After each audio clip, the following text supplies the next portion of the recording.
रविवार हेले जेमिति हेले भी घरे नॉनवेज हबाटा सत कहती रविवार बहुत लोग आइंस खाआंतीनि किंतु आमर जेहेतु रविवार छुट्टी थाए तो रविवार ही आमर नॉनवेज आसे और समस्ते एका सांगे बसी खाइबार आमको सुजोग मिले तो नॉर्मली नॉनवेज आमर रविवार ही आसे। आज चिंगुड़ी नहीं आसला बेलू स्वामी 12:30 हो जाइथिला।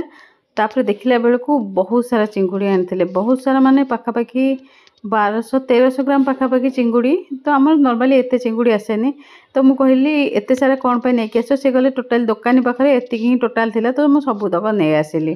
काश्मीरी लाल मिर्चटा पकड़ा बेले टिके अधिका ये पड़गला तो आज तरकारीटा राग ही हो जाइथिला।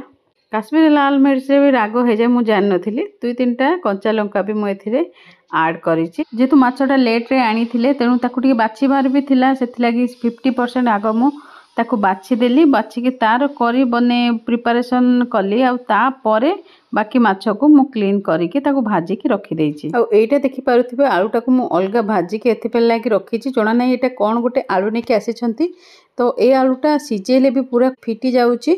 एमती भाजिकी मु केवल लास्ट आड करी सब ग्रेवी वगैरह प्रिपारेसन हो गला नॉनवेज बनला दिन राति भी डिनर बनइबार टिके रिलैक्स मिले जेहेतु मु लंच रे बहुत सारा खाଇବା बने दे था तेणु डिनर रो मेनू भी से दिन से समान ही रहे। माछ सांगे समस्ते राइस ही प्रिफर करती।